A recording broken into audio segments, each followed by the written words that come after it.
तो नीट 2027 में सिर्फ 9 मंथ्स पड़े हैं एंड अब भी समझ नहीं आ रहा कि कैसे पढ़ना है। तो this road map is for you. तो इस वीडियो में आई एम गोना शेयर कि कैसे मैंने लास्ट के 9 मंथ्स में प्रिपेयर किया था, जिससे मैंने फर्स्ट अटेम्प्ट में नीट में ये रैंक एंड जेईई मेंस में ये रैंक स्कोर करी थी। So without any delay start करते हैं। तो मैं 12th एंड ड्रॉपर्स के लिए सेपरेट स्ट्रैटेजी बताऊंगा एंड अभी मैं स्टार्ट करूंगा 12th के लिए। तो अगर तुम ड्रॉपर स्टूडेंट हो तो तुम इस वीडियो को थोड़ा आगे स्किप कर सकते हो। अभी स्टार्ट करते हैं 12th से। तो 12th का तुम्हारा सिलेबस कुछ ही मंथ्स में ख़त्म हो जाएगा। मेरा पर्सनली भी 12th का सिलेबस अराउंड नवंबर मिड के आसपास ख़त्म हो गया था।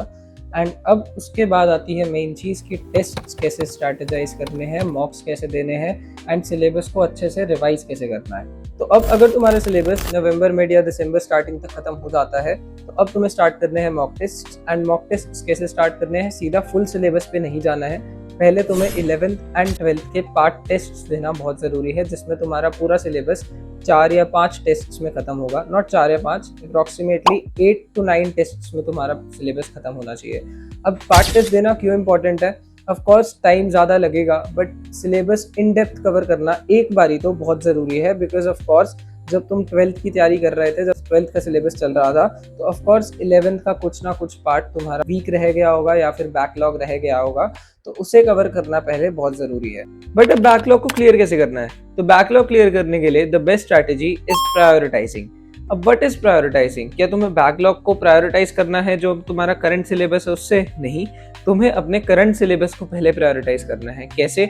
अगर तुम 6 घंटे सेल्फ स्टडी कर रहे हो which is a minimum for NEET according to me, तो उसमें से तुम्हें 1 आवर अपने बैकलॉग के लिए निकालना है अकॉर्डिंग टू मी। अगर 1 आवर नहीं निकाल पा रहे हो तो एटलीस्ट 45 मिनट्स तो अपने बैकलॉग को दो। एंड उस टाइम में क्या करना है, तुम्हें अगर थ्योरी ही नहीं आती उस टॉपिक की तो पहले थ्योरी पढ़ो एंड देन क्वेश्चंस प्रैक्टिस की तरफ जाओ। तो मैं अपना बैकलॉग क्लियर करने के लिए पहले 1 या 2 दिन उस चैप्टर या उस टॉपिक की थ्योरी पढ़ता था एंड देन उसके बाद मेमोनीट का कस्टमाइज टेस्ट वाला फीचर यूज करता था, जिसमें तुम फिजिक्स, केमिस्ट्री या बायो जो भी तुम्हारे टॉपिक्स वीक हैं उसका एक कस्टमाइज टेस्ट बना सकते हो। मेमोनीट एनसीईआरटी बेस्ड टेस्ट तुम्हारे लिए क्रिएट करता है तुम्हारी डेट के हिसाब से, तो तुम अपने कन्वीनियंस से अपने बैकलॉग को क्लियर कर सकते हो, वो भी सिर्फ एनसीईआरटी के अंडर रहकर। तो Memonit really help me clear my backlog. तुम भी इस फीचर को भी चेकआउट कर सकते हो। अब एक और पॉइंट जो मैं ऐड करना चाहूंगा, दैट इज मॉक्स की एनालिसिस करना। टेस्ट देने से ज़्यादा ज़रूरी होता है टेस्ट की एनालिसिस करना। एक एक क्वेश्चन को देखना जो तुम्हारी गलती हुई है, उसे पकड़ना कि गलती क्यों हुई थी। क्या तुम्हें वो क्वेश्चन का कंसेप्ट याद नहीं था, क्या फॉर्मूला बेस्ड गलत हुआ है, क्या फिर वो सिली मिस्टेक थी। नंबर ऑफ टेस्ट्स मैटर नहीं करते हैं, तुम कैसे उन टेस्ट को एनालाइज कर रहे हो वो ज़्यादा मैटर करता है। अगर तुम हफ्ते में 60 टेस्ट दे रहे हो विदाउट एनालिसिस तो उसका 0 रिजल्ट होगा, कंपेयर टू अगर तुम हफ्ते में 1 टेस्ट दे रहे हो वो भी अच्छे से एक एक क्वेश्चन एनालिसिस करके, तो उसका तुम्हें ज़्यादा रिजल्ट मिलेगा। अब मैंने बहुत टेस्ट बोल लिया, तो अब मैंने टेस्ट सीरीज कौन सी ली थी? तो टेस्ट सीरीज में जो मेरी सबसे इंपॉर्टेंट या जो मैंने थॉरली फॉलो करी थी, दैट वाज माय एग्जाम्स की थिंक नीट की टेस्ट सीरीज। अगर तुम्हें नहीं पता उसका लिंक मैं डाल दूंगा। एंड उसके अलावा मैंने और भी टेस्ट सीरीज यूज़ करी थी, जैसे आकाश की AIATS एंड FTS इंटेंसिव जितनी भी होती है उनकी, वो भी मैंने दिए थे। एंड एलन के मैंने कुछ टेस्ट दिए थे। बट एक चीज़ जो मैं कहूँगा, ये मैटर नहीं करता कि तुम कौन से इंस्टीट्यूट की टेस्ट सीरीज कर रहे हो, उसे स्केड्यूल करना मैटर करता है कि तुम उसे कैसे स्केड्यूल कर रहे हो। तुम पार्ट दे रहे हो ताकि तुम्हारा अच्छे से एक बार सिलेबस रिवाइज हो एंड कंटेंट उसके बाद देखा जाता है। एंड ऑल्सो दिसंबर में मैंने जेईई मेंस के पिछले साल के भी पेपर्स अटेम्प्ट करे थे, बिकॉज जनवरी में मेरा अटेम्प्ट था एंड मेरी जेईई मेंस में ये परसेंटाइल थी। तो ये ऑप्शनल है कि तुम्हें जेईई मेंस के पेपर अटेम्प्ट करने हैं या नहीं, but I would strongly suggest कि करने चाहिए, बिकॉज उस लेवल का अगर तुमने प्रिपेयर करा तो उससे नीट में बहुत ही ज़्यादा हेल्प मिलती है। Now coming on to dropper students, तो ड्रॉपर्स के लिए थोड़ी स्ट्रैटेजी अलग होगी, बिकॉज ऑफकोर्स तुम्हारा सिलेबस जैन या फेब के अराउंड खत्म होता है एंड अब तुम्हारे पास नीट तक 2 से 3 मंथ्स बचते हैं। अब उन 2 से 3 मंथ्स में तुम्हें कैसे प्रिपेयर करना है? तो तुम्हें इन 2 से 3 मंथ्स में मैक्सिमम मॉक्स या क्वेश्चन प्रैक्टिस की तरफ तो जाना ही है, but of course with analysis.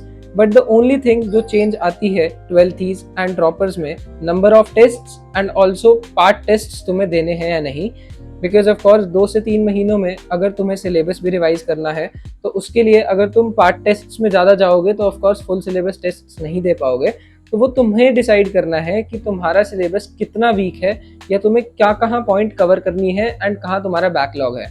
अगर तुम्हें लगता है कि बिल्कुल ही वीक पड़ा है कोई टॉपिक, लाइक एक पूरा यूनिट वीक पड़ा है, तो उसके पार्ट टेस्ट दो एंड साथ साथ फुल सिलेबस टेस्ट भी करते रहो। तो मैंने भी पर्सनली लास्ट के 9 मंथ्स में जितने भी मॉक्स दिए थे, उन सब की क्वेश्चंस जो मेरे गलत हुए थे उन्हें लिखा था एक डाउट नोटबुक में, या तुम बोल सकते हो टेस्ट एनालिसिस की कॉपी में, जो मेरे पास अभी भी पड़ी है। तुम्हें ये वाली चीज़ को अडॉप्ट करना ही चाहिए कि तुम्हें जहाँ भी गलती हो रही है तुम्हारी, चाहे वो फिजिक्स हो, केमिस्ट्री या बायो, उसे लिखो। एंड अगर लिखने का टाइम नहीं भी बन रहा है तो उसे टेस्ट में ही मार्क करो, सर्कल करो एंड वहाँ लिखो कि वो गलती क्यों हुई थी।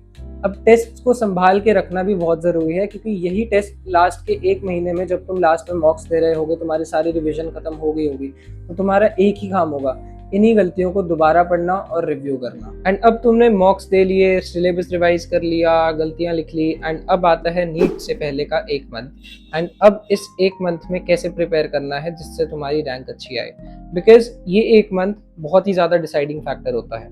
तो coming on to first point कि तुम्हें इस 1 मंथ में पढ़ना क्या है। तो इस 1 मंथ में जो भी तुमने पिछले जितने भी मॉक्स दिए हैं या जितने भी रिविजन करी है, जो भी गलतियां लिखी है, सबसे पहले तो उन्हें साथ साथ रीड करते जाना है, चाहे वो फिजिक्स की हो, केमिस्ट्री की हो या बायो की। तो कमिंग ऑन टू मॉक्स, तो मॉक्स तो तुम्हें देते ही रहना है। मैंने भी नीट से 1 मंथ से लेके नीट के लास्ट डे तक, मतलब 1 दिन पहले तक भी मॉक्स दिए थे।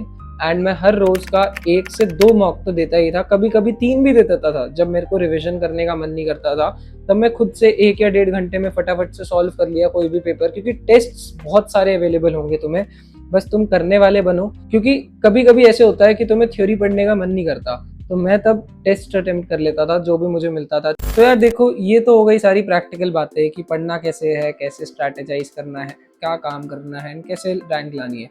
बट एक्चुअली में है तो यार हम सारी ह्यूमन ही।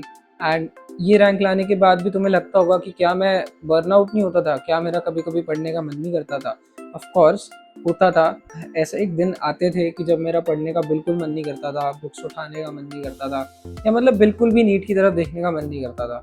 तो उस टाइम को अनप्रोडक्टिव करने की जगह मैं मेमोनीट खोलता था एंड उसमें 30 मिनट्स या 30 to 45 मिनट्स स्पेंड करता था। एंड जो भी मुझे क्वेश्चंस लगते थे कि मैं अटेम्प्ट कर लूँ, बायो के कर लिए फटाफट, तो मैं वो करता था। इसके अंदर तुम्हें फिजिक्स, केमिस्ट्री, बायो के एनसीईआरटी बेस्ड क्वेश्चंस मिल जाएंगे, जिसपे तुम अपने टाइम के हिसाब से क्वेश्चंस अटेम्प्ट कर सकते हो। एंड जो भी तुम्हें उस दिन पढ़ाया है या तुमने कोचिंग से सीखा है, उसे रिटेंशन में बहुत ही ज़्यादा हेल्प होती है। तो मैं जो भी इस ऐप में प्रैक्टिस करता था कोई भी क्वेश्चन, तो वो इनके न्यूरॉन जी सेक्शन में आ जाता था। एंड उस सेक्शन में वो क्वेश्चंस एक्यूमुलेट होते जाते थे। एंड जब मुझे टाइम मिलता था तो मैं उन सेम क्वेश्चंस को दोबारा रिवाइज कर सकता था। एंड अगर वो सही होते थे तो वो डिसअपियर कर जाते थे। ये एक 7 स्टेप प्रोसीजर है जिसका मेन गोल क्वेश्चंस को तुम्हारी परमानेंट मेमोरी में स्टोर कराना है। एंड ऑफ कोर्स सारे क्वेश्चंस एनसीईआरटी बेस्ड थे, तो बहुत हेल्प मिलती थी। एंड टेस्ट से पहले भी, जब मेरे इंस्टीट्यूट के टेस्ट होते थे, उससे पहले मैं मेमोनीट पर कस्टमाइज टेस्ट, जो तुम्हें मैंने पहले बताया था, वो करता था, उसे स्केड्यूल करता था एंड सेम सिलेबस के टेस्ट पहले ही देकर जाता था। तो मेरी नीट जर्नी में मेमोनीट ने काफ़ी हेल्प किया। एंड तुम उनका ऐप चेकआउट कर सकते हो app store and play store पे, एंड उनका लिंक मैं डिस्क्रिप्शन में भी डाल दूंगा। तो ये था मेरे अकॉर्डिंग नीट 2027 का रोड मैप। एंड अगर तुम्हें नीट से रिलेटेड कोई और डाउट्स पेंडिंग है तो उन्हें कमेंट डाउन कर दो। I will try to answer all of them. So make sure to subscribe my channel for more guidance. See you in the next one.